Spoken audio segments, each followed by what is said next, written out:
photo op while everybody's coming in.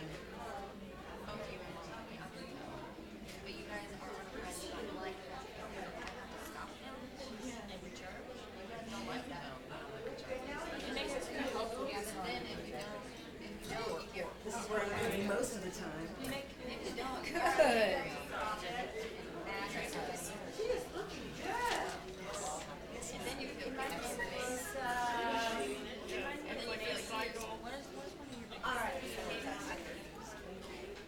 Alright, I just need you out, she's shutting the door.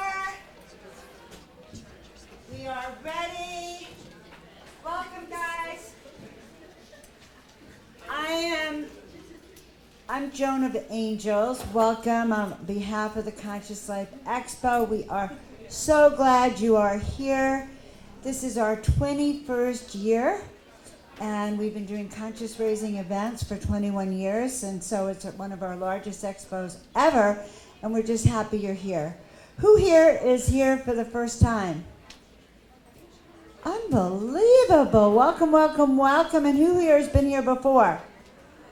All right, well, let's give yourselves a round of applause just for, coming out, getting through. This is like such an exciting event to be able to see people in flesh, even to be on a stage talking to people. So I want to just share a few other things. We have 3 floors of vendors, workshops, extremely beautiful things. We even have a place that's new called the Rabbit Hole, which has really a lot of out-of-the-box things, so go on down there and spread love among the vendors.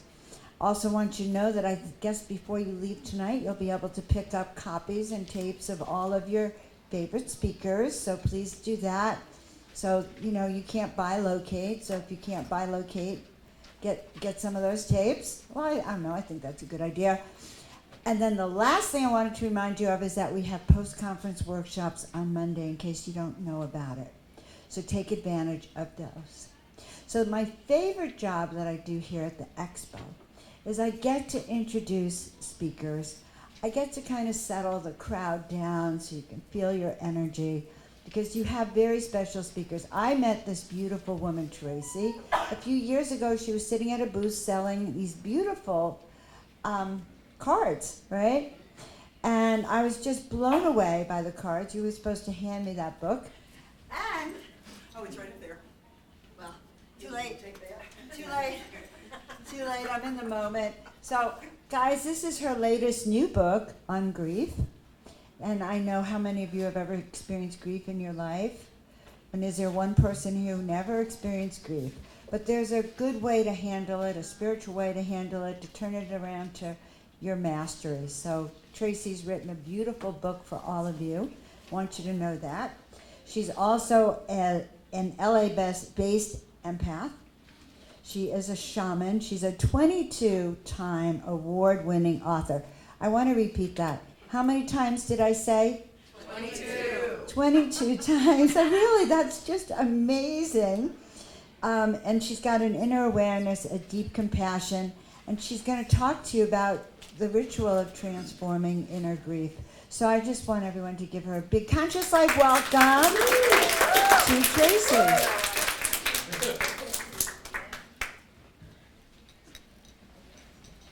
All right, Thank you, Joan. I'm always happy to see you. So great. All right, have fun. What a beautiful, warm welcome. Thank you so much. I am not a fan of the podium. So what I think I'm going to try to do is kind of hang out here in front of the, can you guys hear me okay? Yes. Fantastic. Okay.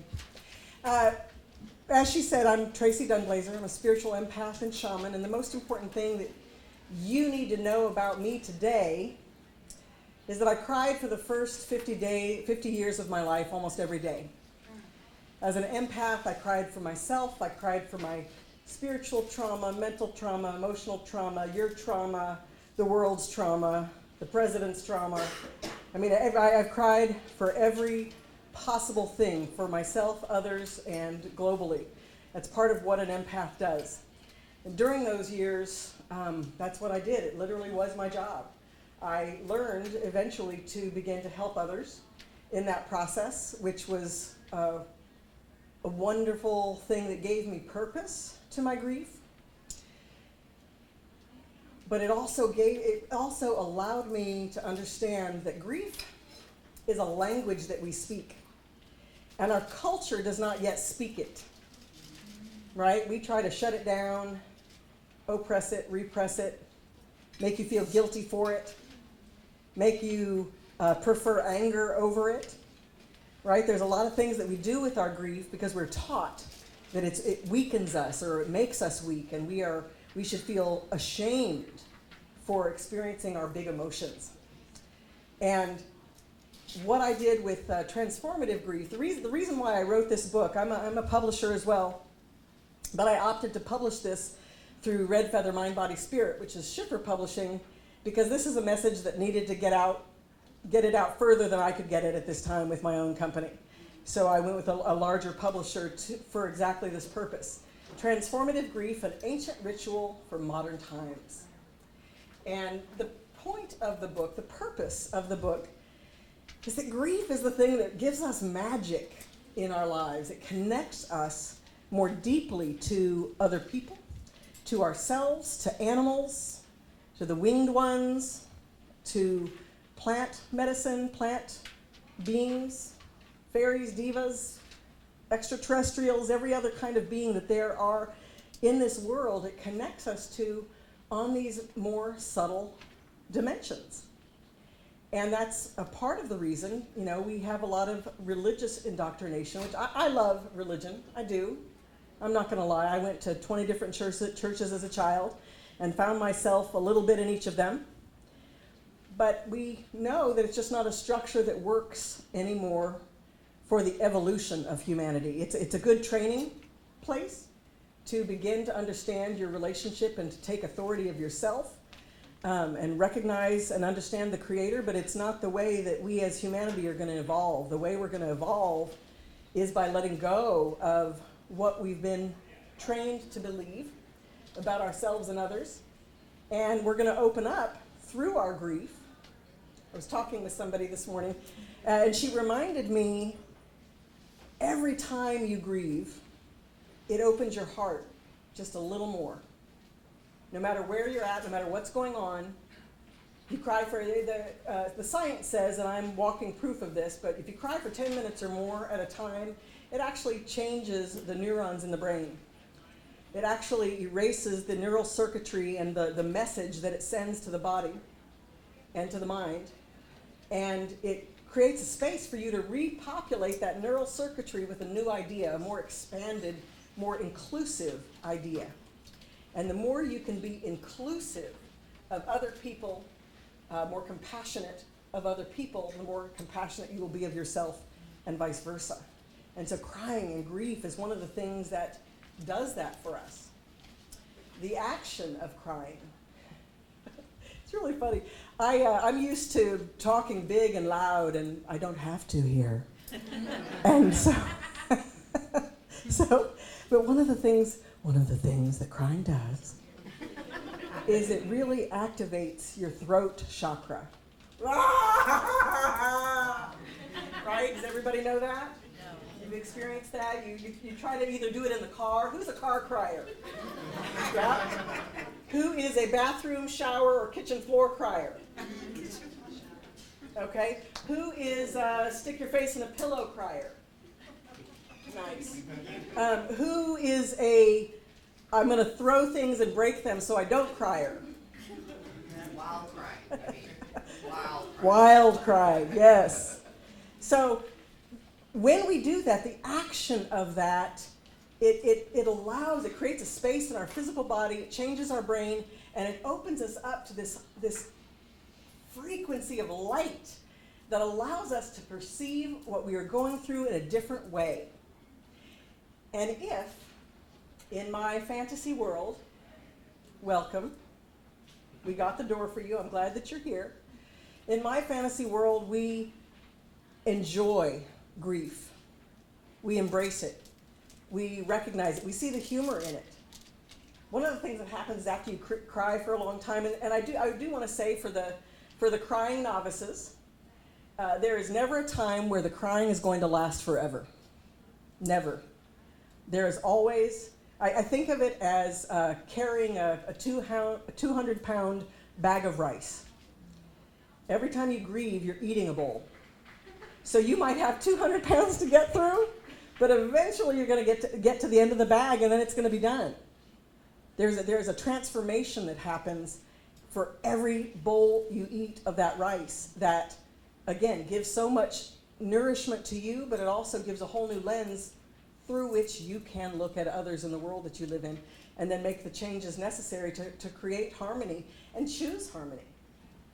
You know, when we talk about grief, one of the things that comes up about grief is happiness, right? We were also talking this morning, I love this young lady, she's my helper today. We were talking about the shadow. That's one of the things that you hear, especially in our community, is doing shadow work. Oh.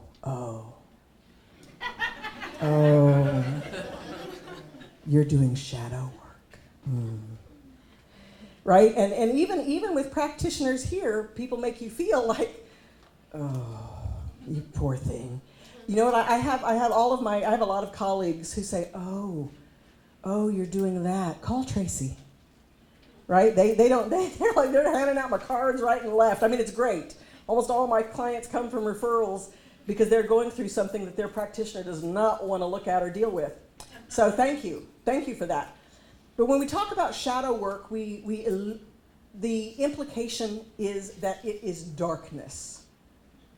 It is bad, even evil, right? All of those buzzwords we have. Your shadow work is what is hidden in your spirit. It's not bad, it's those powerful skill sets that you have yet to discover. And that grief is going to help you mine those right out and bring them to a state of consciousness where you can understand your power. Okay? So one of the, I brought a whole setup here, and I wanted to start with this before I get into the meat of my presentation today, is I'm tactile. I'm a channel. I receive energy. When I read, I have to read a paragraph over 5 times to grasp what it's saying because I lose attention So I have learned many of the things that I've learned, and part of that is because of the grief, but I've learned many things. Excuse me one second, I have a piece of hair caught in my glass. I work with crystals, gems and minerals, and I have found them to be powerful allies in the processing of grief. And so I have a new, I didn't bring the book, oh well. I have a new book called Your Crystal Allies, and it's the 12 best gems and minerals for trauma and transition. And yeah, there you go. She's got it right there. Thank you.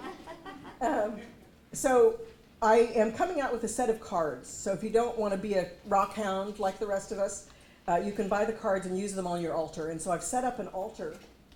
One of the things that has been most helpful for me in processing grief, like if I have a trauma that I know about, right? I came into the world what I call multi-spirited, which means I had many souls with me. And it wasn't like I was disassociated. I was very clear. I was the authoritative altar, but I was very clear that there were other people with me, and they had very different lives and experiences, and I saw through their eyes.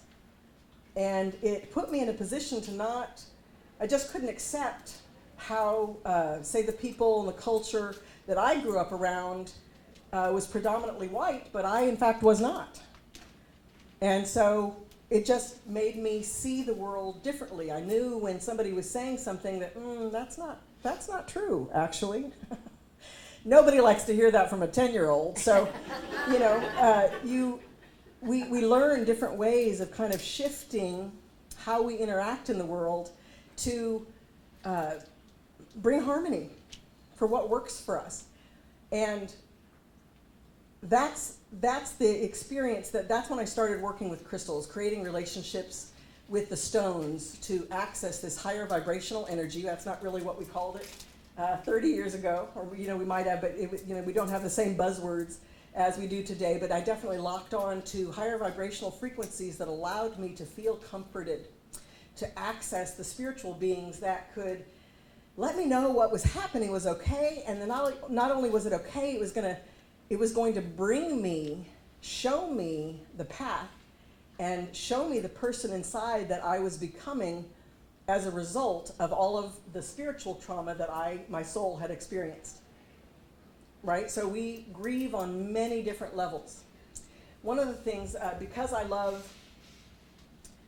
a fan of all many cultures participate in what we call magic in many different ways, and I love all of them, and I've learned many. Can't say I've learned all because I certainly haven't, but another thing that I offer in the book is at the end of every chapter, there are 12 chapters, and every chapter has a spell jar. Now, I don't call it that in the book because I really sent this out to everyone, and I don't want to, shift somebody's perspective because they think they're being anti whatever they were brought up with. But I created a spell jar for us today. So I'm going to take a minute and just go through that really quick so we can just energetically get our day started, and then I'm going to start the presentation. Okay? The other thing that I have, and yeah, come on up. I also brought, this crystal here is a Mongolian quartz. It comes from Lower Mongolia. It's the only place that this type of quartz is found. And it's a really powerful stone that's meant to help balance the emotional body. And for whomever has the crystal, the energy works with you, and then it works with everybody that is in your matrix. All the people that are connected to you, all the people that are related to you, all your friends, all of their friends and their friends and their friends. It actually goes from you out into your community, out into the ways in which your community affects the world. And so working with this stone gives you a whole other relationship to grief. That was one of the things that I learned as an empath. I was an empath during 9/11. And I'm laughing because I just wailed. I wailed for 10 days straight. Like I went from the bed to the couch, to the bed to the couch, occasionally to the kitchen, and a few times to the bathroom. But that's just what I did. I just wailed the entire time. Not only because of what happened, but it's war. War. It affects everybody, and it changes the safety, the illusion of safety and security. Right? So I was grieving at the time for those who couldn't. Right? And so as you do that, this Mongolian quartz is one of the stones that really became very magical for me in the process of working with multi-generational, multicultural grief, trauma that we all experience, and we're all related to in some way or another. So I brought many pieces, medium and large, and if anybody would like to work with the one, you are welcome. So she's going to walk around with this box and hand them out. You'll give them back at the 30 minutes before we're done here, but if you'd like to buy yours, you can hold on to it, and we'll sell it to you outside or at the booth. Okay, so, and you're welcome to work with it or not. I will warn you, I wasn't able to warn the group I worked with yesterday, but if you have some stuff to come up, it'll bring it up and out. And I welcome that. Crying is absolutely allowed here. Keep the wailing to a minimum, but crying is absolutely allowed here. Okay, so for starters,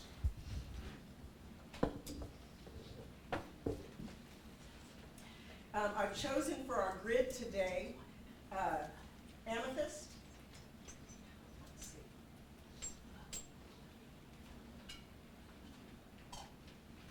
Amethyst, Botswana agate, which is a soothing, comforting stone. Tiger's eye, which helps you regulate your feelings, your perspective, and really helps you feel grounded so you don't feel like you are giving up your whole self for the process. And then what we're calling Caribbean calcite.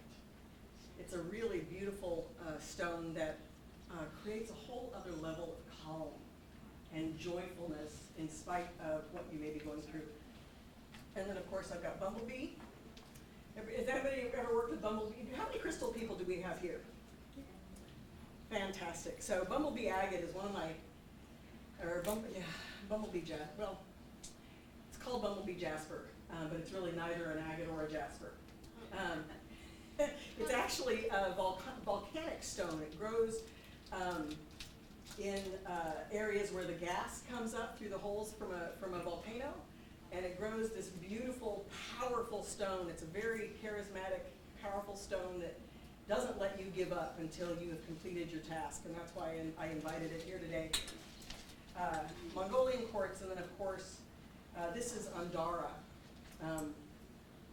Actually, just this one. This and Botswana agate are in this new book. But Andara is a wonderful fifth dimensional stone. What that means is it helps you to ease into being telepathic, being clairvoyant, receiving energy. Like this is no longer the time where people can say one thing and do another, or mean one thing and say another. Just, it can't happen anymore. Meaning, and I don't mean like you shouldn't do it. I mean you literally cannot do it. Because we are transforming so much that people might say, hey, no, you look great. That's great on you. Right? But really they're thinking, oh, I can't believe she wore that dress today again. Right? So you can't have that duality in your mind, and because they're gonna receive what you really feel first and then be confused by what you just said. And it's happening more and more. And one of the things that as we begin to transform, grieving is the thing that helps keep you sober in the transformative experience of grief. Right? A lot of times we see the word bliss a lot. I am not gonna lie, I don't want to use the H word, but I can't stand it. I mean, because if we think that we have to leave or go somewhere else to be blissful, like to me this is bliss. This is my bliss right here. You know, and your bliss has got to be where you are, where you want to be, how you want to share with others, not this other thing that doesn't look like so many ways we feel every day. So, this is that. This is all about that understanding that you're going to be exactly who you are and not need to hide it anymore. So, Do you have those at your table? they are not out yet. This is a little preview. I actually mocked the card stock. Is so fabulous. But you don't have any of the stones. I do, none of the, no. That's just a big no. Sorry.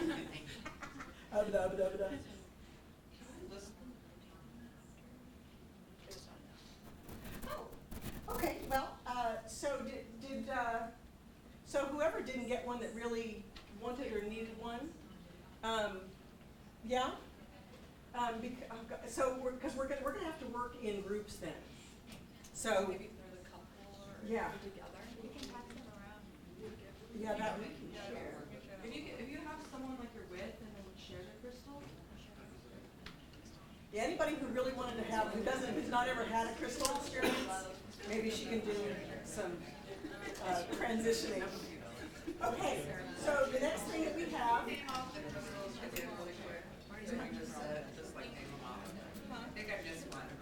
yes, I've got amethyst, Botswana agate, tiger's eye, Caribbean calcite,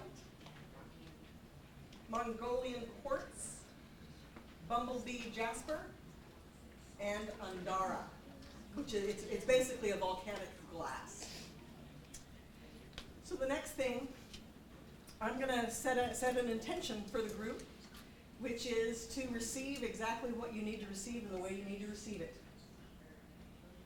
And I'm going to take my cedar's already in here. I've got some Palo Santo and some sage. You never use this whole thing in here, but there you go. That's what I had for today. And I'm going to take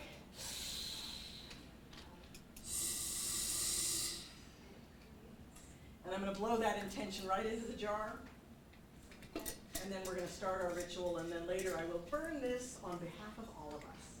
That's what we do is after the ritual, you take, I prefer metal, a burning pot, and you put your herbs in here and light it up, always outside.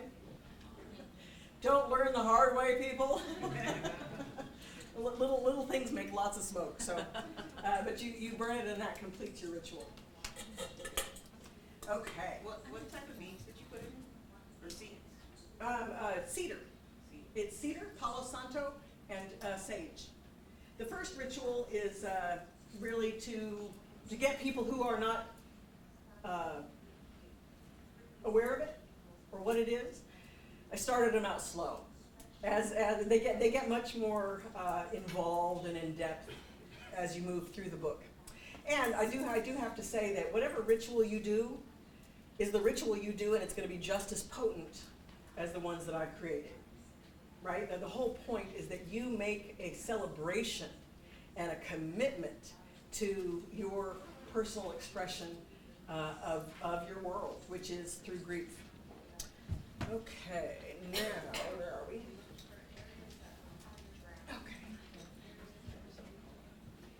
What's the jar thing called again? I'm sorry. You got a name for it. You said in the book. It's a jar spell. I mean, I call it a ritual. I don't call it a jar spell, but that's, if anybody practices magic, this is a very traditional way of gathering herbs and fruits and nuts and stuff to put in a jar for different purposes. And basically, when you do a ritual, you are going out into the world and you are pulling allies from your world for one specific intent, whatever intent you blow into the jar. So that's your commitment. The fact that you're willing to go out there. One time when I was learning about rituals, I loved them so much, and so I had a client. I think she was Costa Rican, and one of their rituals was to, if you want to travel more in the new year, that you walk around the block with a suitcase as much as you want to travel for the next year. So I went and got myself a new suitcase. And, it really is about the commitment and the fun and the joy that you're willing to put into this thing that you're trying to call to you, right? It's like manifesting. That's exactly what it does. Put it and leave it, and then it manifests. Absolutely. Yeah. But you show your commitment by being present to what that thing is. I could have found, 2 blocks down the way, like, oh, I can't do this. I don't want to be walking in an airport with a suitcase. That's no fun, right? If I had found that out, I would like, oh, thanks so much for playing that game, and put that right back in the closet and called it a day. That would have showed me, my ritual showed me that I was prepared to stand by that thing I'm asking for. Right? You can't truly have, you're not going to get something that you're not prepared to handle and handle well. So that's important to think about. Okay, so we've done this. Nope. Okay. One of the things that we've talked or covered a little bit here is taught or implied grief habits. Is this in your book? It is. Well, actually, a form of this. This was more speaking points for me. So yeah, you can definitely grab pictures of this. If you reach out to me, I can certainly send you the PowerPoint after Tuesday. From early childhood, we are supported by society to set aside our real feelings, large and small, for the illusion of peace or making others feel comfortable. Mm. Boy, can we go home? Yeah, that's it. We're done. Exactly. Wow. This unfortunate indoctrination creates feelings of shame and guilt about the emotions we have and would have us believe they're unnatural. Isn't that something? Yes. Unnatural. So who wants to tell me one of the implied grief habits that you grew up with? What did you learn about grief growing up? And our grandmother, this is my sister. We're so happy to be here the 5th time. When we had our grandmother's funeral, they made us sit, the whole family had to sit behind a curtain.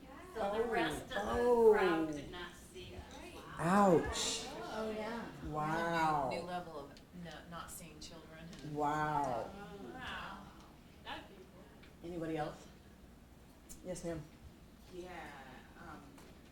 It wasn't taught to me as far as they told me not to cry, but it was implied. Yes. So like even when my grandmother passed, I remember going to the restroom and crying Yes. because I didn't want anyone to feel uncomfortable or Right. for some reason I felt like I needed to always have it together Yeah. so that I didn't stress Stress other people out. Yeah. Yes, exactly. Or, Yeah. Yes, ma'am. no Mm. emotions, really. Yeah. Mm. Just either, and the take home, I guess, is they're so overwhelming or something about them that are so like, we don't even go there. Right. Well, I think, I honestly, back in caveman days, do you have time while the Tyrannosaurus Rex is chasing you or the saber-toothed tiger's on his way to chew your head off? Do you have time to go? I get the fight or flight that moved us out of that expression of grief. Anybody else? You right there. When I was 5 years old, my father died, and I remember being in during the wake with the coffin open and some him. Mm-hmm. And I think I didn't even know what death was. It was my first encounter with death. Had never talked about it, I guess. But I remember thinking I should cry. I probably should cry or do something, because I To mark the transition. I suppose. I'm not even sure what I was thinking at the time other than this awareness that I guess I should be very sad right now. Right. Or at least cry to be a part of what was going on.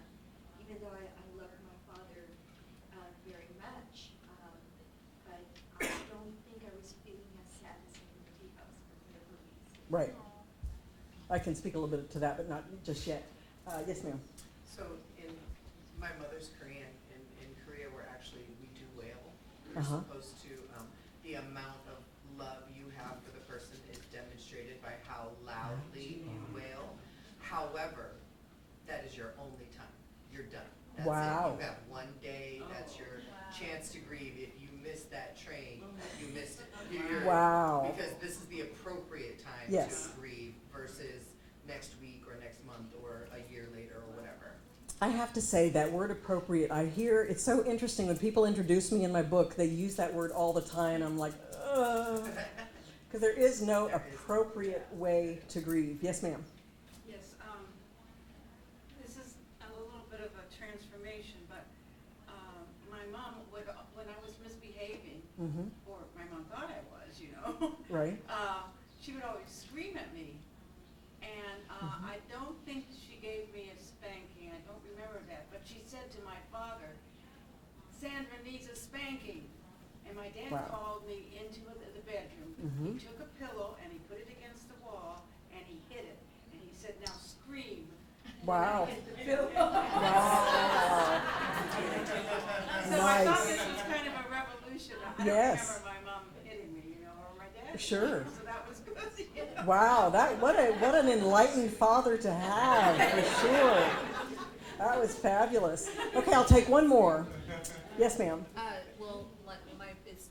It's this week. My brother passed away 25 years ago due to self-sabotage, Mm. and he has never been buried, and so there's Oh. no grieving moment to do that. Wow. My parents just didn't do it. Wow. Yeah. And how did you deal with that? Well, it's interesting because he comes up, like this week Mhm. he came up and I didn't even realize it was his anniversary. He was only 28 years old, and we were only 17 months apart, and so every once in a while it comes up and I'm like, okay, I see you again, okay, go through another layer of releasing, grieving, whatever, miss you, whatever, but it's really interesting. That's very interesting. And I think that's really common. There are certain cultures, I could fairly say if you're American culture, especially Caucasian American culture, many of them don't, like I'm German, English, Irish, Scottish, and we didn't do any of that. That's just, I don't know why you'd want to do that. That's stupid. That was my grandmother's favorite mantra. We loved her for it because she said it about everything. But we learned to suck it up and sit it aside and tuck it under and hope for the best. Okay, so what are some of the cultural messages we receive about grief and from where? Okay, so we got Korea. Who else? Anybody else from yes? My mother-in-law is from another culture, and when she takes care of my kids, if they fall or if they seem like they had an accident, she'll immediately say, you're fine, nothing happened, you're fine. And I think she's from a generation that kids are supposed to be, not seen or heard? Yes. Seen but not heard. Yeah, seen and not heard. Yes. But it's like she's psychologically cut off from, like, it's not, doesn't exist. Like, nothing happened. Like, it's not okay if you're not okay. Yes. And I always tell her, I'm like, let's ask her, like, are you okay? Like, how do you feel? What happened? Right. So it's hard though.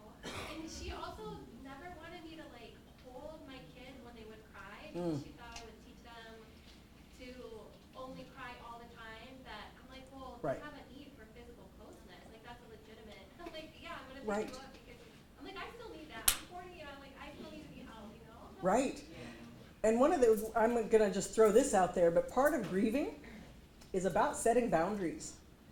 And we'll get further into that. The more you grieve the situation at hand, the more you're going to be willing to set the boundary that is your teaching, yourself, right, with others. We teach other people how to treat us, and we grieve in order to figure that out. Anybody else from another culture? Yes, ma'am. My family's from Ukraine, so my mother told me that in Ukraine, Mm-hmm. they used to hire women to cry at the funerals for them, and the family stayed composed. That is so interesting. I could have worked a ton in your country. Oh my God. That would be and where did you find these women? They were for hire in the towns and in the villages. Okay, just hang a shingle. Yep. Fantastic. Fires for funerals. That's amazing. Yes, go ahead. Yeah, you know, the patriarchal culture I grew up in, it's like crying grieving is lesser, it's weak, it is really, just lesser. Yes. There's a worthiness part of that. Exactly. You're not enough if you're crying. For sure. My dad would say, if you cry, you lose. Ooh, if you cry, you lose. Ouch. Right? Anybody else? Here? Yes, all the way in the back. So my grandmother is from southern Italy, Uh-huh. and they were hysterical. I remember going to funerals as a young child, and they were like 3 nights Mm-hmm. with the open casket, and then, they took it to, they wore the black for like a year. Right. Did not go to anything with like music or parties. I remember them, they mourned for like a solid year. Right. And we as kids, I can remember being like in the bathroom with my cousins, like pinching each other's cheeks, because we're supposed to cry. Like we're like, let's not go after until we have at least a couple of tears in our eyes, because we're meant to be. Wow. I remember when she jumped in the casket, it was like, I remember watching and going, this is a lot going on. Wow, there's a lot going on there, Grandma. Miss the wedding, it's kind of too bad, but you don't miss. Wow. Show up with you. Yes. Very important. Well, thank you all for sharing. You want to share? Go ahead. I'm from Gabon, and whenever there's Say that again. From where? Gabon, Gabon? yeah. Did I say that right? West Africa. We also deal with the issue of grief from childhood. I didn't have a proper childhood, so I never had a chance to grieve the loss of a childhood. Right. And I was reading something about unconditional love lately. Unconditional love, you're totally accepted, and if not, you have the big R, resentment for yourself and everybody the rest of your life, which is probably part of grief also. Absolutely. Thank you for sharing. Okay, we were back to you. Yeah, whenever there's a loss or a transition, my grandma would have us leave, and you're never supposed to look back. So you're never supposed to be seen crying or showing any kind of emotion, and never look back at the family because you're transitioning. Wow. And then there's this other side of my family, which is a little bit more, because they're Russian, and it's a celebration of life for 12 days, and you do wear black and everything, but you celebrate all the great moments of their lives. Okay. Wow. That's and so where did that leave you in all that? I grew up with neither side at Mhm. first. My family, it was just my parents and I. Mm-hmm. My dad doesn't show emotions, and so I never really got the ability to show. Mm-hmm. And I grew up in Japan too, so you don't talk about your emotions. Yeah. Women aren't supposed to be seen. Wow, you're getting it from all sides. You're the global non-griever.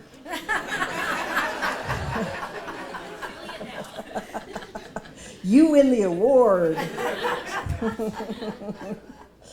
Okay, what are some feelings you had about being emotional?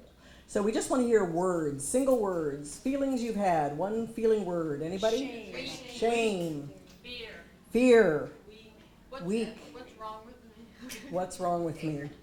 Anger. Hate. Say that again. Hate. Hate. Ooh, that's a good word to understand. When you don't grieve, that's what happens. Fear. Fear, Resentment. resentment, lost, bitterness, yes. Insecure. Insecure, isolation. In my generation, it's not politically correct, but whenever somebody would cry around, or in my area, they call you a punk. Oof. Okay, anybody? Yes. Uncontrolled. Uncontrolled, that's a good one too. We have a bunch of wild ass punks in this place. What are some positive events for which we experience grief? Here's the thing. We are taught over and over that grief is about death and loss. When any transition, you're getting married, we could, yeah. For a while, it's definitely good. For a while, it's definitely good, and you have to grieve the transition from being single to being partnered, right? You buy a new house, or you get a better house, or oh my God, I wailed like a baby when I watched my 2013 Corolla drive away. It was. Say that again. Diapers or the binky, like you celebrate that when you get out of that, right? Right. Absolutely. So we cry for every transition that we go through, even good ones. So what are some positive events that some of you have had? Yes, ma'am, all the way in the back. Empty nesters. Empty nesters, absolutely. Retirement. Retirement, yes. Leaving one family for something new for which you don't know sometimes. They say build a house, lose a spouse, because it's very stressful. That's funny. Build a house, lose a spouse, she says. Grieving transformation, just like letting go of the old you that doesn't serve you. Right, belief systems, ideals. Uh-huh. Yes, ma'am. Yeah, my dad married another woman and divorced my mom because he thought he was getting us a better mom. And the woman called up my mom after 3 months and says, "You can have your mental case back." And mom remarried him, and I know I was crying about that. Oh, yes. It was sort of a happy, sad cry. Yes, You know. He absolutely. married a librarian, and the last thing my mother would do is read books, you know. Wow. Yeah, that's another thing too. We have expectations in relationships. And it might be a fabulous relationship, but they don't like to read, and we write books, or we love to read books. Like, they don't share some of the things that we share. It doesn't mean we can't be together, but you certainly have to grieve what you wanted them to be and accept, you grieve your way to acceptance of who in fact they are. Well, I used my brother's passing as a completely shifting of my entire life into teaching my children how to honor each other and Nice. respect each other. So I used that fuel and used it to platform to change many people's life, and I speak about that as a job. Mm-hmm. Wow, good. Okay. This is good stuff. Everyday grief. It's interesting. As I was writing this book, I did get kind of sucked into all the ways in which we grieve, all the ways in which we transition, all the different ways to perceive loss. I address grieving a suicide, grieving homicide, right? We leave a lot of people who these profound things happen to, and we as a culture now, they're happening to us because we are happy, culturally speaking, they're happening completely in these ways that we must all grieve the fact that it is happening that way, and that somehow we and our own behavior, our own way of thinking, our own way of communicating or not communicating is creating a system that allowed it, right? Which is another form of grief. So everyday grief is the buildup of subtle and obvious emotions that can snowball into an intense grief response. Right? How many frustrations do you have? So a few weeks ago, this was fun. I kept kicking my door jamb. I literally did it 3 times on my left foot on my 4th toe.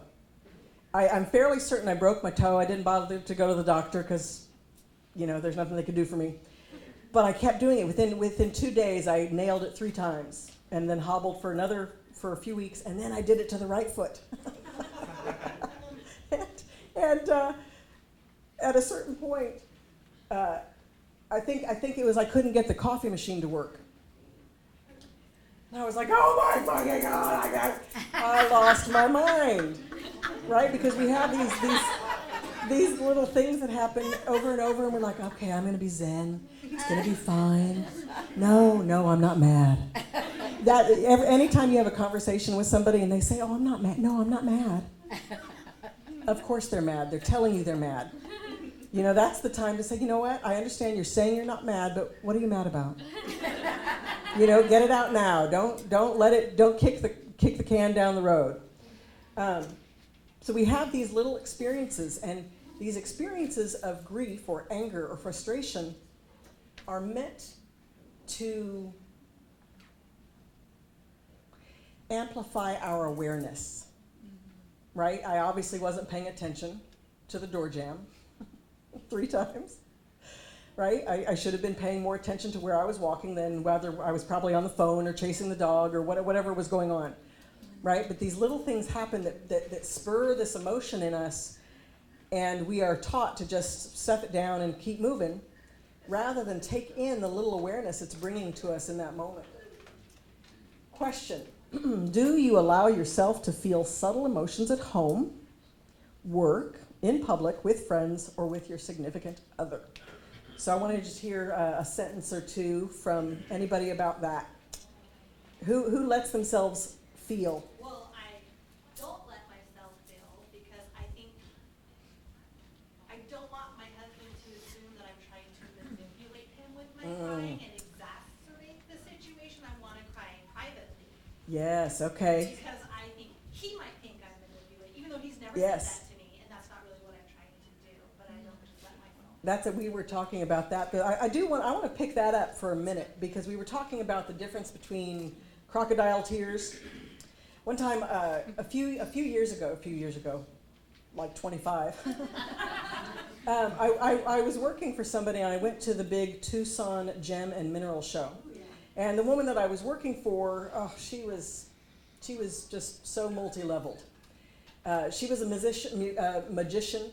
She had altars, she had a little store, a little crystal store, and she had all these altars everywhere, and people would constantly bring sacks of bones and leave, workings in her place.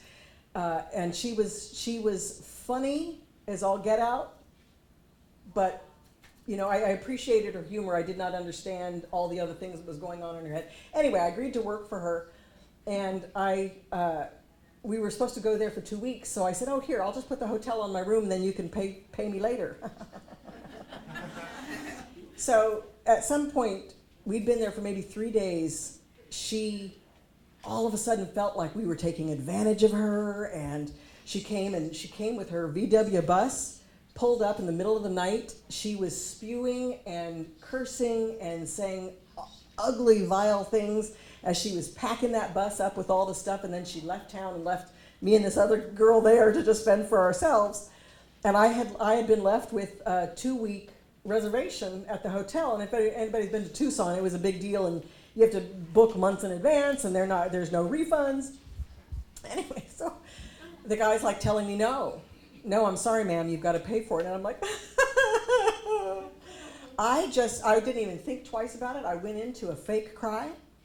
I mean, it wasn't fake, because I actually did cry, but I just burst into tears, and within seconds, he had that refund on my little credit card, and I was out the door, and I literally dried up. Oh, well, thank you so much. Like it was a flash in the pan, and then I felt kind of bad. I got what I needed, and I was grateful for it, but that wasn't my intention.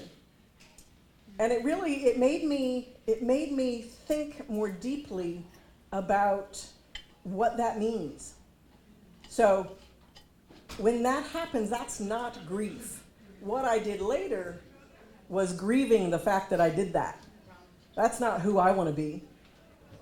I, at the time, was, in negative numbers in my bank account, so I understand why I naturally did it, why he gave me what I needed, and why I thank God later, but, that's not the person I want to be in the world. And so that's from that experience, from those crocodile tears, I had to really recognize, wait a second, is that who I want to be? And I think that there is a difference between grieving and manipulating. And I think that's a wonderful conversation to have with your partner or with anybody with whom you have that experience. That's one of the things that we can't always do when we are deeply emotional, is have a rational conversation. But it's always good to go back into a situation and say, hey, look, I really need to work through this. I need to feel my feelings, and I don't mind having a witness.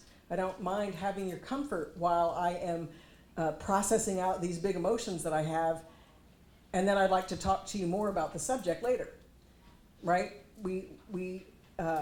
That's a skill set that we learn over time when we give ourselves permission to have the little grief events.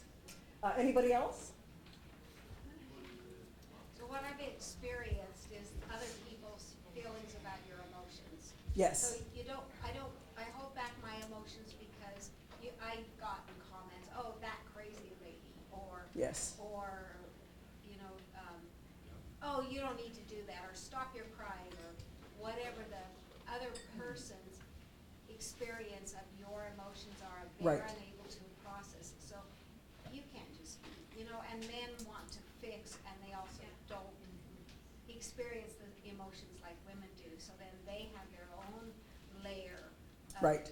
how they will, they will block your emotion, or I allow them to block my emotion. Nobody can do that. Well, with me. yeah. I hold back because of what I think someone else is going to experience as a result of my emotion. Right, and most certainly we are trained that way. And like I said, the more you allow yourself to grieve, and if you have to go to another room or to give yourself permission to do it first, that ultimately is going to as you think about it, as you practice, it's going to help you to go back into the situation with those people that you love and say, I love you so much that I need for you to sit with me when I cry. Or I need you to respect that this is what I need. And if you can't do that, then you're welcome to leave the room. I'm not going to force you to be with me while I'm having a moment, but you can leave the room. I don't need to leave the room. These are natural feelings that I have, and they're going to pass through. And if you sat and witnessed that, then you would know how quickly it passes. And that's one thing when you talk about children, the minute you give them permission, oh, honey, yeah, cry it out. Well, I'm not, it didn't hurt, I'm good. Right? They move right through it. Right? The more you give somebody permission to allow that to pass through them, it's going to, the important thing, when grief passes through you, it opens your heart, and it brings wisdom on the tail end. Right? It's cleared your space so that you can have that, oh, that's what I need to do. This is what's coming next. I need to slow down. Like you have these little, the everyday grief experiences. I need to slow down and pay attention to what's going on, because there's something that is coming that I need to pay attention for. Right? It's bringing you present into the moment. You had a... Yeah, I was just thinking that I've learned to bottle in emotions when I'm in an argument, because as soon as I get emotional, I'm seen as unreasonable. My opinion is now no longer valid. Mm-hmm. And dramatic, overly sensitive, as well as everyday things like that where it's not enough to like wail and stuff. Mm-hmm. You can be seen as just somebody who's just not entertaining or fun to be around anymore. Right, and that is absolutely a cultural thing. This is what I would like, for anybody who has that experience, I want you to write a little letter to yourself. And I want you to say in that letter, the letter is you talking to other people. I am now giving myself permission to feel what I feel when I feel it.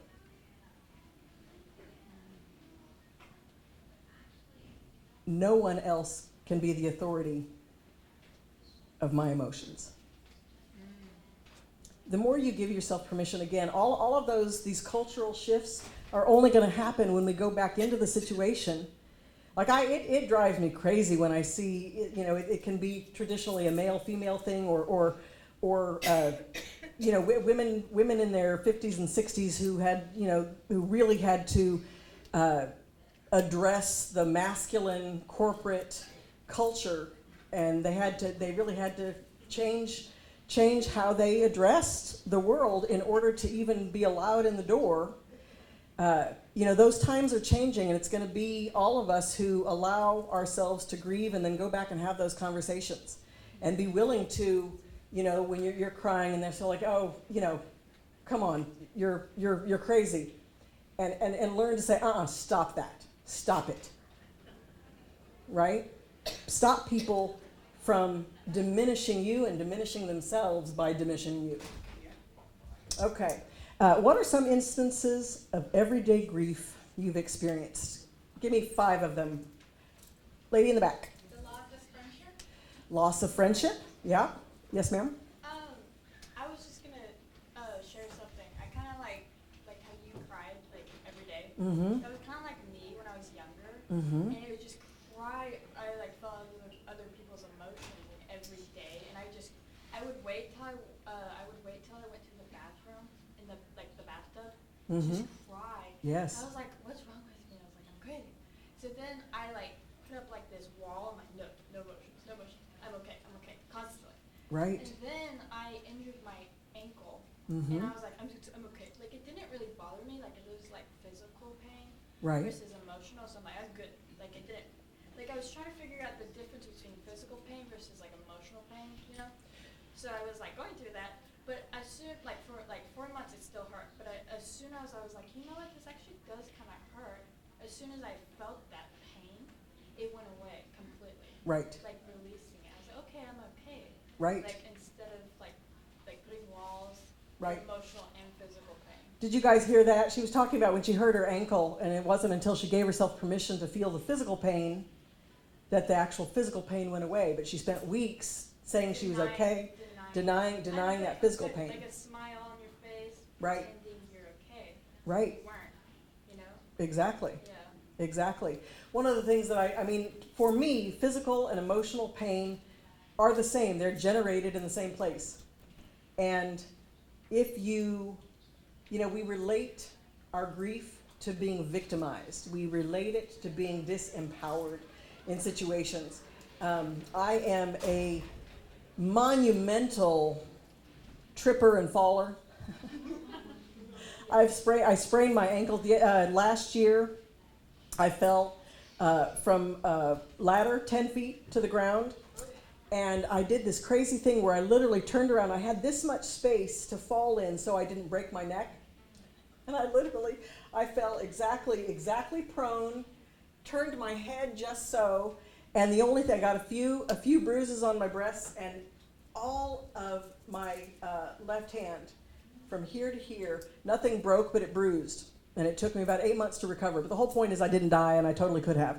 And one of the things that I've learned, about physical pain is when you immediately bring your attention to what you've hurt and you allow that energy to roll through you, the shock of holding that pain in place is what reverberates and causes more damage.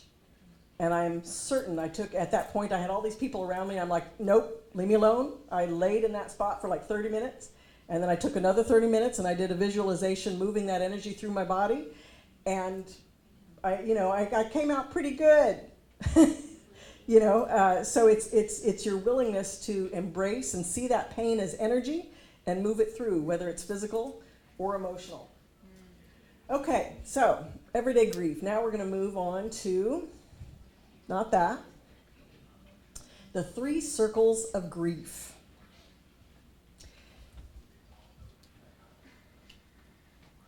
In working with grief, I found that there are, I'm not going to call it a phase because it really is a cycle. I call it the 3 circles of grief. And the first cycle or circle of grief is the actual traumatic event.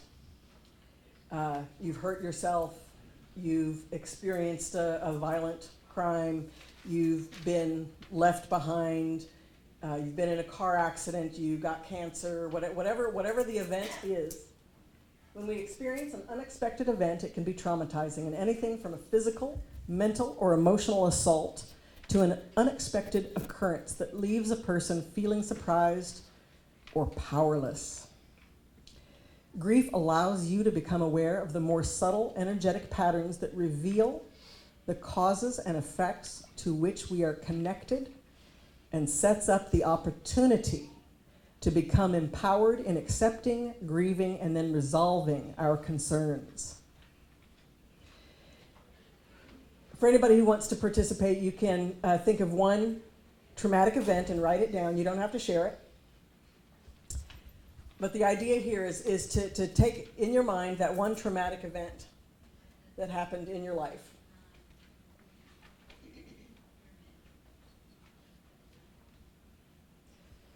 The second circle of grief. It is the beliefs, ideas, and choices illumined or manifested because of the trauma. So, the other day I was talking with this woman who is single, but she dates a lot. And she said, I hate men, they're all blah, blah, blah, whatever she said. And I was like, wow. That's a pretty heavy thing to put on all of them. But that is the second circle of grief, right? Whatever happened to her to create that belief system, right? We create belief systems to keep us safe. We want to remember. This is the important thing. This is, if you want to know why people don't grieve, we don't grieve because we want to remember the trauma so it doesn't happen again. And in order to grieve and release yourself from the vibration of profound trauma, you have to access a whole other level of understanding that you can be present and witness the patterns that lead us to traumatic events or debilitating people, right? If you're around somebody who is a hot mess and chaotic all the time and picks fights, well, 10 out of 10, eventually you're going to be there for one of them, right? And so in order to not be that one who's victimized with the person who constantly sets up that pattern, you have to be present in the moment. It's not about just diminishing or bailing or isolating your friends and family who are experiencing deep trauma over and over again and the patterns of trauma. It's about being willing to be present in the moment so that if you need to move out of the situation, that you do that. Move out of the situation. Take your friend with you. Be present to any person who's ever been in a violent relationship. They begin to recognize micro expressions in the face of someone whose anger is escalating into violence. And they're subtle, and it's about being, like I said, this is a telepathic experience we're now having with one another. So you can perceive, you can clairvoyantly receive energy and information, lets you know, hey, something's come down the pike, and you don't, this is your opportunity to either be there in it and choose safety. I have been almost mugged. That's the funniest story to tell. I've almost been mugged several times. But we were just talking about, I was in New York City. It was Sunday evening, dusk, and there were these two gentlemen, not really, there were these two gentlemen walking towards me. It was just me and them, and they were walking towards me. I decided to cross the street to move away from them, and so they made a beeline to me, and the guy pulls his arm up, and it was about to come down on me, and I'm like, And I just kept going, and then I bawled my eyes out for the next 5 blocks. But I said, because no, I'm not the one. You missed the girl. She's on the other block. Sorry. Right? And I in the back, in my periphery, I saw him go.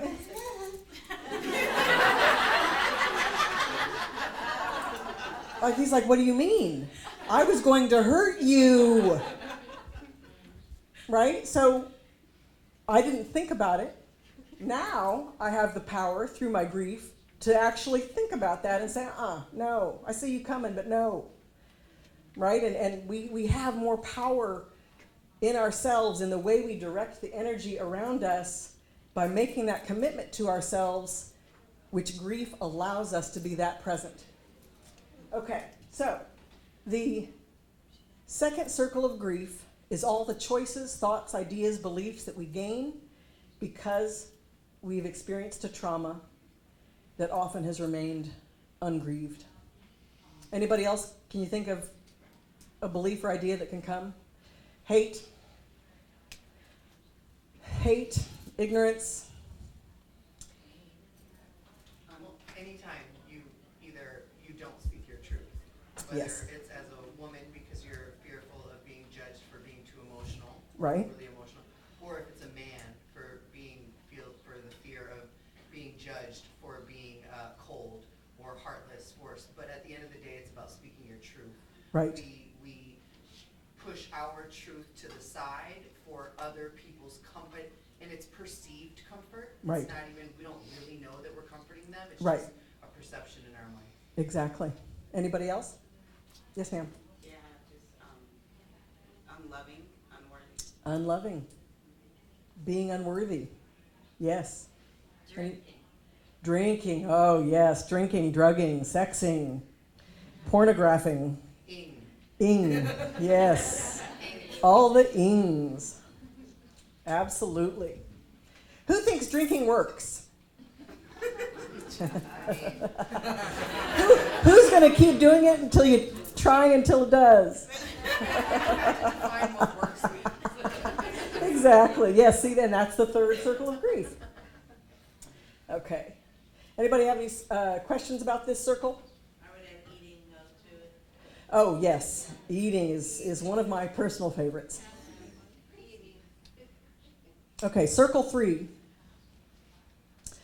The consequences. The consequences of thoughts, beliefs, and actions derived from trauma and the remedy to those traumas. Drinking, drugging, eating, right? Even therapy, right? A lot of people, it's very interesting. So as a spiritualist, I am the non-therapist therapist to everybody who doesn't want to get Western medicine, right? So they'll come to me because I don't have a title. And the minute they've done their work, I remember the first time I experienced this guy came to see me for months, and then I run into him and his new wife at the mall, and he did this.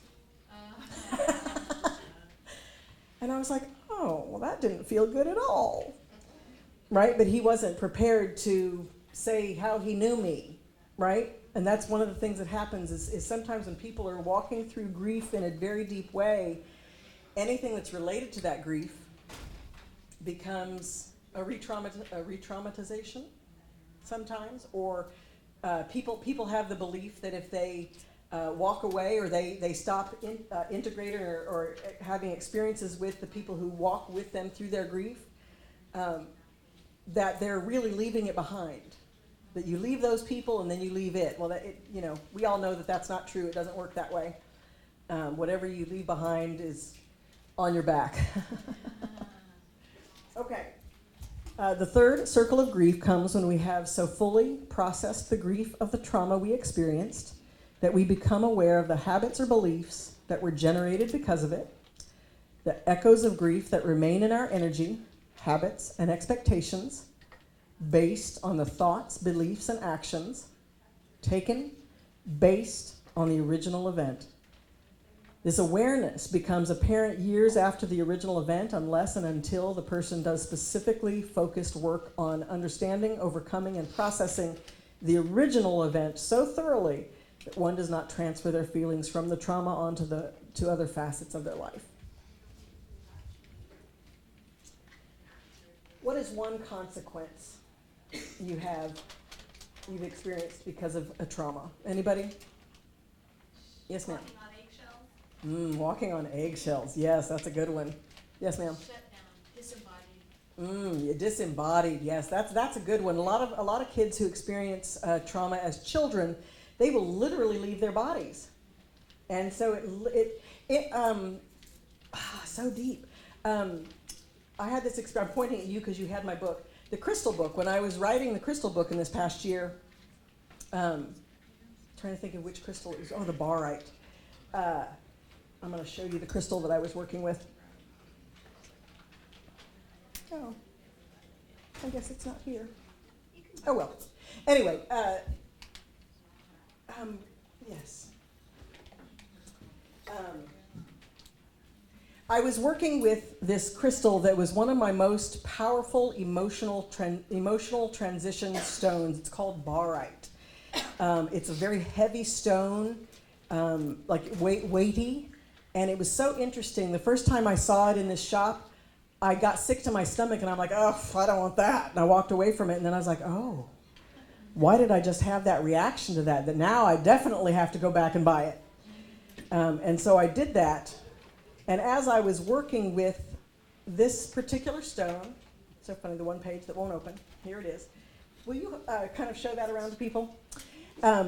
When I was working with this stone again in the process of writing the book, I had this experience. This dream came to me, and it was an an astral travel where I went to another time and space, where there was a little 10-year-old girl and there was like a 18-year-old young man, and he was going to rape her. We were in a park, and I'm sitting here witnessing this, and I could see his intention, and I was like, wow, how did I get here? And I tried to. What I did is I sent my spirit to her body, and then I couldn't move in it because she was so young. She didn't have any real physical command, and she was in shock, and she's staring. He's walking towards her, and she's terrified. And I had this experience of being in her body, going, oh, and I didn't even know where I was at the time. I saw the little pieces of the experience, but I was. Eventually, I was like, okay, so this is your situation now. That's what I said to this is your situation now. And I used my energy, and I told him no. And I pushed him away, and then I said to him, this is all in the dream. I said, this is an opportunity for you as well, because you don't have to do this in this way. Everyone will be watching you now, but this is your second chance. This is your second chance to be different. And then all of a sudden, I woke up, left the little girl. It took me 3 or 4 days to process that I had traveled into this event where the little girl, in order for me to be in her body, she had to have lifted out of it. And that's one of the things that people do in trauma, is their spirit is like somewhere over here while whatever is happening is happening. And then they spend weeks, months, years, lifetimes re-embodying themselves. So that was a good one. Can I speak to the re-embodying part? 'Cause I know I yes. overlap. And I remember seeing a picture of myself like young, and my eyes were like big, and I was like, where was I? I was very clear. And like now, this stage I'm in, I get these like I want to like scream out of my body. Everything is like, and I'm staying with it. Yes. And I hate it. I mean, I know like. Well, that's okay. Hate it loud. I'm using that word because the sensation is so intense that I feel like I'm in battle with myself, literally, like with my body and my being. Well, you're in battle with taking authority over your own body. Grief is one of the things, as we grieve, and when I say, hate it loudly, hate is actually an energy that keeps us attached to whatever it is that we hate. So hate it strong, hate it loud. The more you use sound, use your throat, use your crying. You create a space for you to re-enter your body and then take authority over your space. You can't take authority over something that you don't know. Meaning, if you don't know your body, if you have been taught that it's shameful, if you don't know how to move, you feel awkward sitting or standing or being, right? That takes time to get into the physical body and to become appreciative of it as a glorious machine. It is a profound machine, but spiritually speaking, we have a tendency to, when we incarnate, when our spirit enters our body, our first relationship to self-loathing is the acknowledgement of this big fat suit, this big carbon fat suit that our spirit can't move in because we don't know how to move that yet. We as a baby, you can't, you're like, ah. That's why babies cry. Right? And so sometimes we continue to carry that on, but that's something that we also have to grieve, is our own self-loathing. Okay, so anybody have any questions about the 3 circles of grief? Fantastic. I feel like I did my job. I do actually. So after these 3 circles, like, Yes. after you go through these, Uh-huh. it's like, then what? What is the purpose? A new life, millions of dollars, a loving So relationship. this is saying that this is how you're gonna get it out. Because I want that $1 million. Yes, you do. This is how you're gonna get it out, huh? Yes, it's what I call it completion. So we are all grieving something at some time. So we're never going to be in a state of completion of all things. We are always in some circle of grief for something. But when, like, for example, I was raped when I was 18, and I was hateful and angry as hell for 10 years. And then I finally, as I grieved and grieved and grieved and grieved, I finally decided to confront my date rape attacker. And he apologized. Thanks for that. But understanding, what helped me in confronting him was I got to understand what he had been through. And not that I'm not justifying what he did, but what I'm saying is that he did not walk away from me and have an unsuffering life. He suffered, and I was pleased. You know, I felt I don't mean to not be a good person, but he suffered greatly, and he did time for other things, and I just, what the completion for me was that I got to go back to being neutral. I no longer hated him. I no longer loved him. I no longer was angry at him. I was no longer angry at myself. I was no longer anything. And that was the completion. That was what grief brought me to, was 0 point. Right? So nothing that I do, I wasn't walking forward with him right here instructing to me how other relationships were going to go, or how I had to protect myself, or, you know, how I had to stake my claim, or, you know, set boundaries. And I just got to be myself now, because he was nothing to me. You're free. Exactly. So grief brings freedom, and grief creates magic. Grief creates a whole other level of perspective. That is the point. Every time you have a grief session, you're going to wake up from it. You might have big old piggy eyes, and you might need to sleep it off for a day or two, depending on what you're going through. But I guarantee you, there's going to be a beautiful experience where the colors are going to be a little brighter. You're going to feel a little calmer. You're going to have a little more insight. And you're going to feel a little more comfortable to not give a fuck. Pardon me. But you need to get to that place where other people's stuff just doesn't matter to you, and what they think about you, or what they want from you. Right? There's all sorts of labels that we grieve every day. Thank you. Yes. Let's. I love this perspective on emotions, because most people run away and don't want to feel it, but this brings you freedom. Right. And not just freedom, but magic. Oh my God. So I have had a lot of heartbreak in my life. I know that's shocking. But every time I would have, I even got to the point where I could tell a month in when a guy I was dating, he was turning away from me. I felt it. And then I would get that, oh, is that really happening? Oh, I don't want it to happen. Ah. And finally it got to the point where it's like it happened and I grieved it, and I was like, and I could be the one to say, hey, it's okay. We don't need to continue this out for another month or two. I'm good. So I had this experience. This is what taught me. Every time I would have that sense of foreboding of what I knew was going to happen.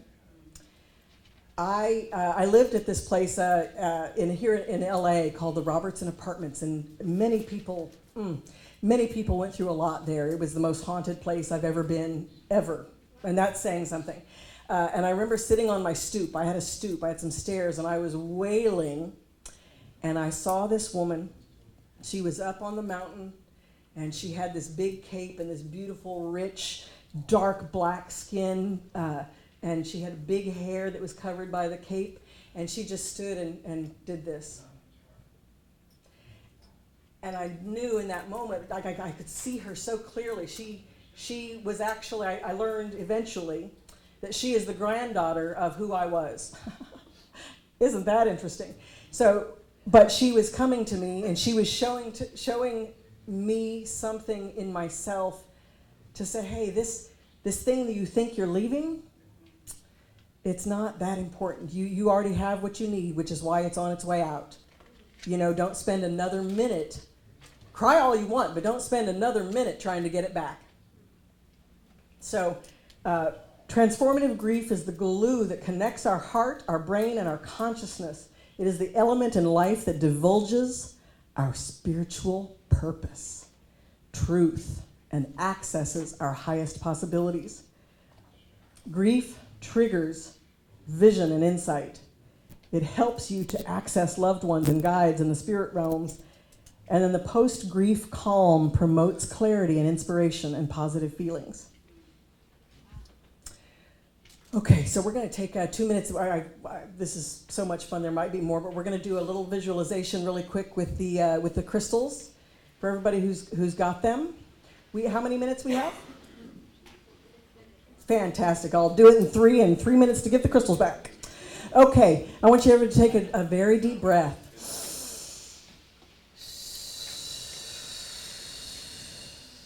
Good.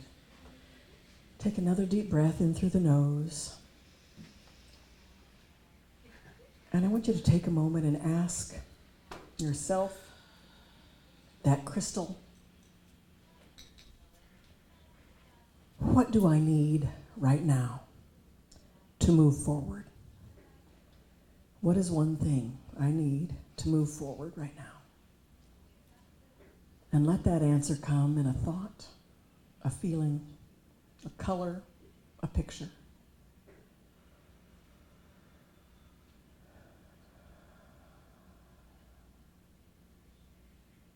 Just receive it and now repeat it out loud in a whisper. Say out loud what you just saw or heard. And then take a moment and say, you know what, Creator and creation,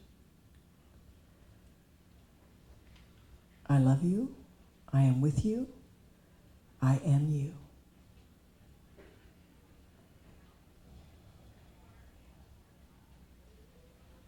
Now I want you to take another deep breath. Wiggle your fingers and toes. Become present in this moment. You don't have to leave that beautiful space. You just need to bring it with you into this moment. And thank you all for sharing this with me today. It's been a real pleasure. Tracee,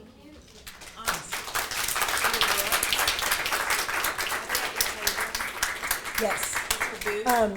Let me. This is the informational. That's what. Let me give you the informational portion. Lots of events coming up. These are the 3 books and the cards. I'm doing a Kickstarter for the cards because I need your help to get that going. You can get to me at TraceeDunblazier.com, booth LL4. The book was supposed to be here. I was supposed to be able to do a signing with this book right now, but it's not stateside, so it won't be till the end of March. So you've been given a little galley to pique your interest, and then you can purchase it online or at Barnes & Noble, wherever books are sold. And I also have a Barnes & Noble talk coming up that was supposed to be on March 4th, but that's not happening. It's being postponed because the books aren't here yet. So keep a lookout. If you're local, keep a lookout for that. Yes, ma'am? Is that a good book to give to somebody who's grieving? It's a fabulous book to give somebody who's grieving because it covers every kind of grief that one can have. Okay. No, she said we can. You said we can buy these, right? Yes. Yeah, anybody who wants to keep them, you're going to follow me down if you can, and we'll get you set up. Anybody who doesn't want to purchase them, give them back to the gal.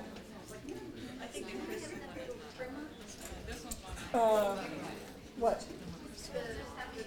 Oh, yes. Here. Yes, ma'am. Here you go. Of course. Thank you.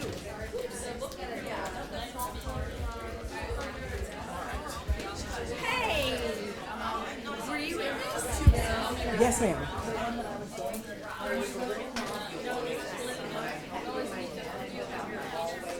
Oh, my.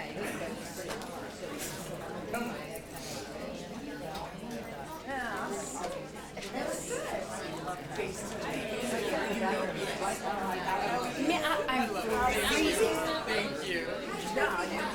Yeah.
An extra nine.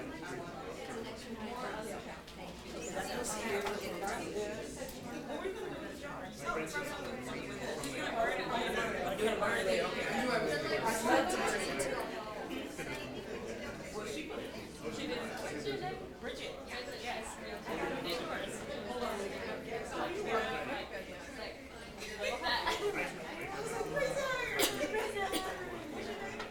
Marty.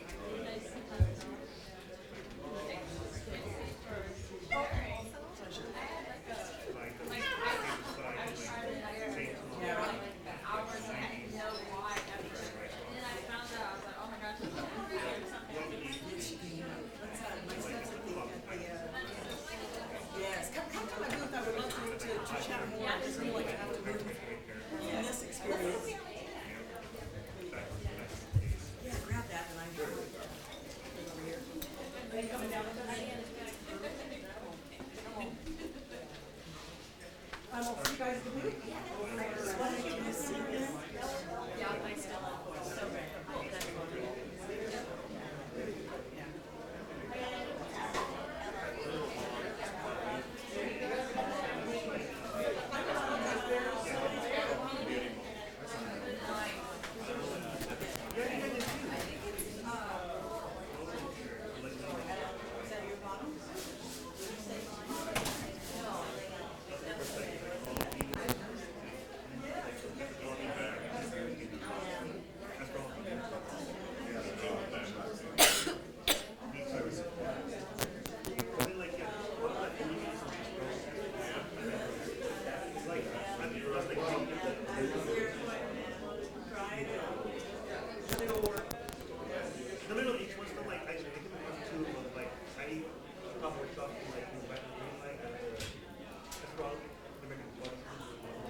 There's like one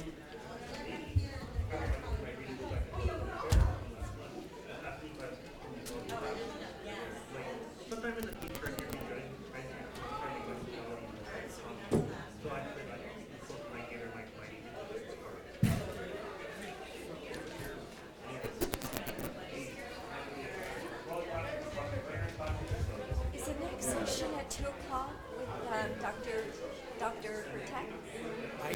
there's 3 speakers coming to this one next. I know that at 2 o'clock. Yes, okay, I think that's it.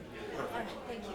Yeah, it's posted outside too, so it'll be posted outside. Would the room remain open, through this time, or if they? Usually it is, unless they have, some people have a request to shut the room down so they can prep the room for whatever they're doing. So it all depends on who's coming in. I think they're just giving a standard presentation, so I don't think there's anything else to it. No, they're not doing anything else special, so that I'm aware of. But if you want to just stay and hang out, I'm sure you're welcome. Just take a seat, and then if they want to clear out, I'm just gonna be back in a few minutes. Okay.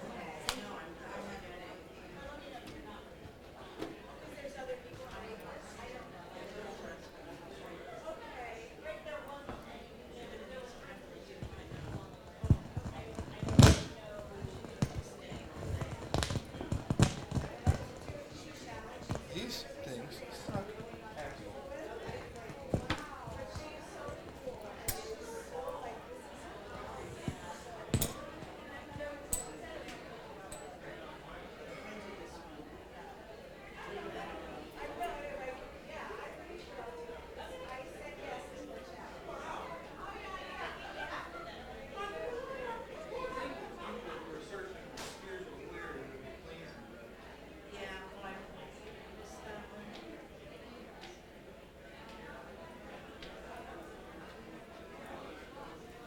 I just see people Well, it's a whole nother level. It's very interesting to see, like,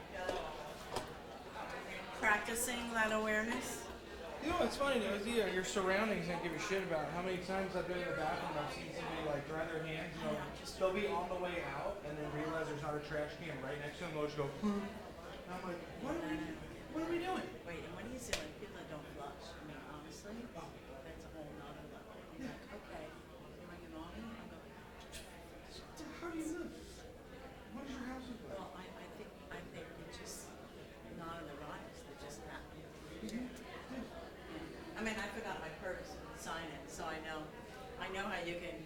Yeah. Well, I get some of that, but I don't know, I was raised with manners. Yeah. Respect your surroundings. So I'm supposed to be. You work this room all day. I really only have day, but I did Friday, and I came in today as a sub in case they needed someone. It was supposed to be sort of rolling. I'm not looking. I got much butter between the screens. He's gonna be there. So before that I go. I'm moving through things. No, a couple of memoirs that. Here's the thing. No matter what happened in there, no matter what it was, he said good shit. Like everything that he said, it was just like I get behind that. I get behind what you're saying, where you're going with, all of that. But probably enjoyed it. Yeah, no, like he had good points, and it was all like about loving and about it's unity, all one. Yeah, 100%. That's what I'm always intrigued by. Yeah, I think that can happen. I know you open yourself up to things. I've seen that kind of stuff. Well, I guess he possessions. He channels Eagle face over. fries. Yeah. There's like fucking Red Fang, something like that. Red Wing. He's got There's Red Wing, and then the one that he has in there right now is Phineas. I guess he's got like over 100 that have channeled.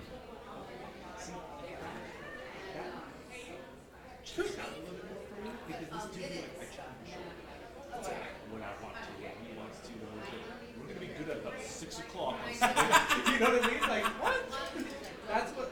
Like, yeah, when he's like, "Hey, I leave myself open because I have several. I treat myself as a channel because that's where I'm at." Like, he gave the story of like how he became, a transmitter for this or whatever, and so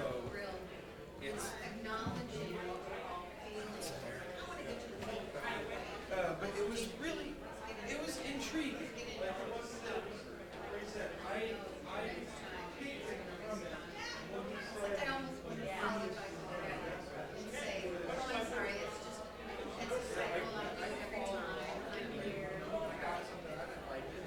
and he was, like I said, like, charismatic.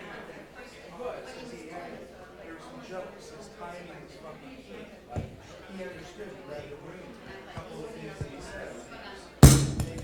Making comments, you know, maybe, this and that, would make a relatable joke. And you're just like, everybody is right. Finds it like it's just humor. Understanding everything, understanding how to relax people do it, or the occasion for doing things, you know, you we were enjoying the entertainment aspect of it. He's an entertainer, give it up. Yeah,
Where's this private dining room? You know?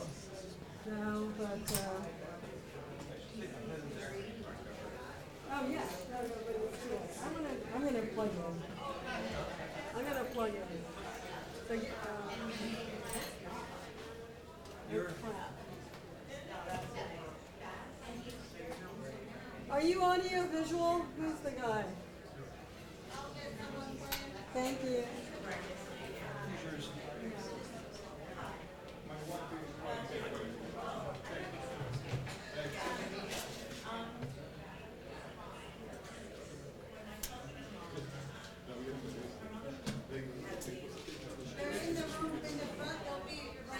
Okay, because I think I have to not use theirs. The guy told me, I didn't get, I had sent Daniel here. Huh? Okay, and you'll say when it's 10 minutes and 5 minutes? Okay, thanks.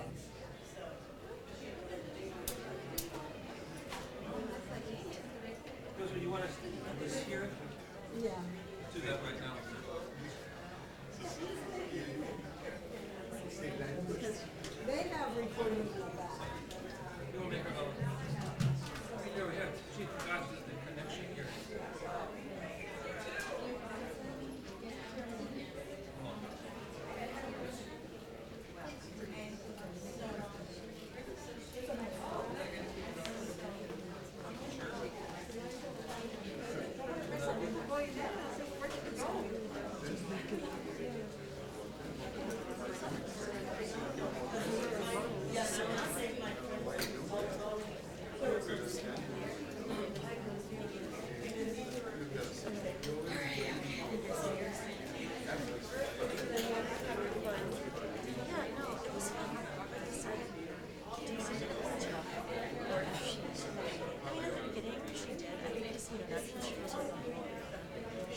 So I just talked to funds and boards. But I didn't really get that advice from it. It's more like someone who I've never seen ever been close friends with really. But just you just like knowing. But yeah, other than that, yeah, like definitely was afterwards because he managed to sneak in person. And then after that we went to go to school.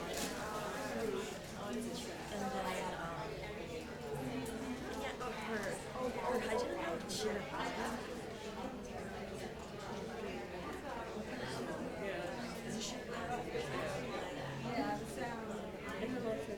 No, I know, I'm just saying. Yeah. So,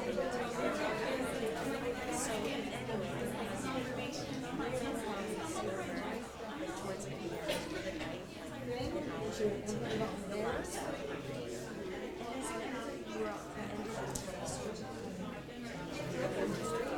no.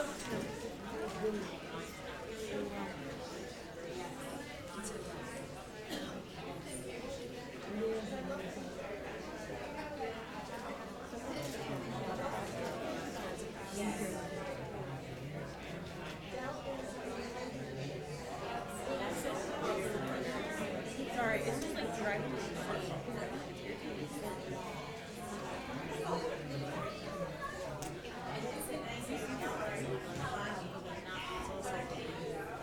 This one, I don't agree.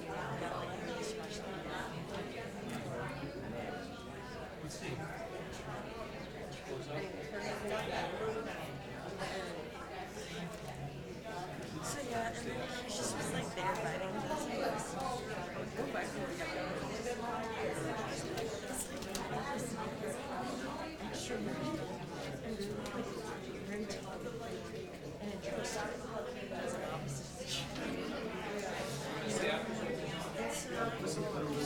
And then I was just like, and she was like, but like, there, I think it was a day where she really lost her ID, crazy did, but it was all, it was very personal, long like,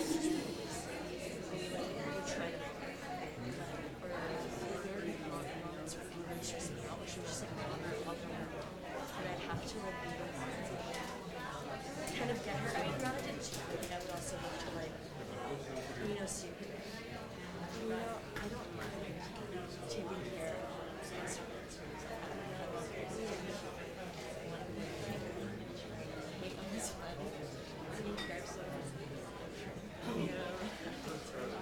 Make sure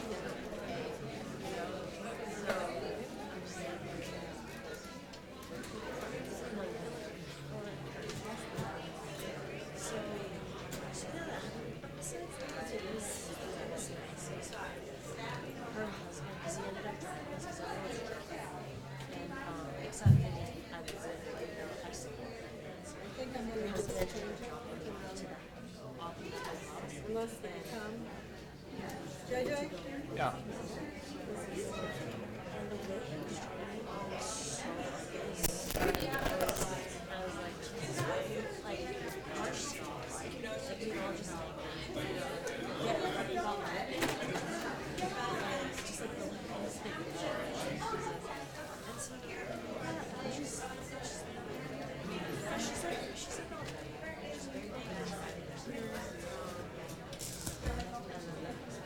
kind of like birthday or like when you sit here has like a little bit of this relationship with like her facial expression. I don't know how to describe it, but it's like when people remember. Yeah, like you're gonna, but I don't think she gets it from me. Like that's literally just how it is now. I was like, I just did it myself. You said there's some kind of but it makes sense to me. So, and look at like you were roommates in college, so it's like, exactly.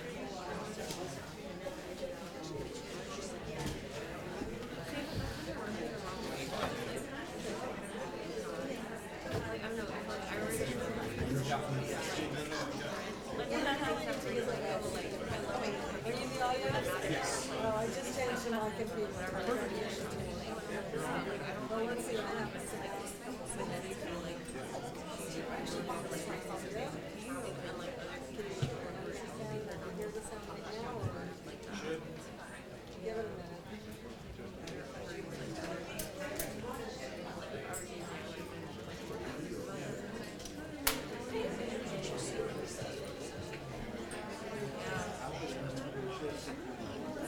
me check my sound setting. I actually tried to put it on your thing. Do you know how to do that? You do like changing the sound. Weird, not being able to do sound settings.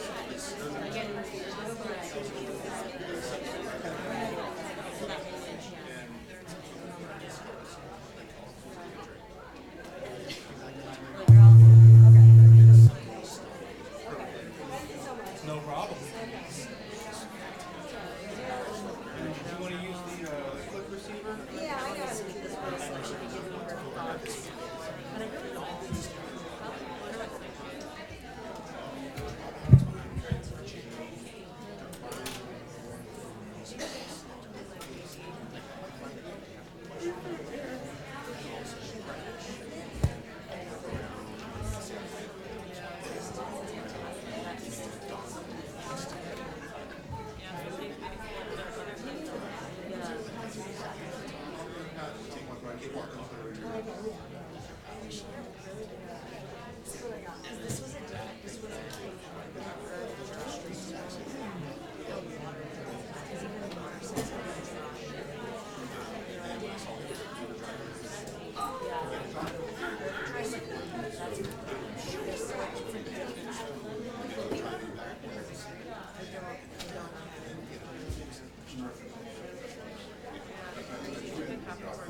Oh, JJ, this one.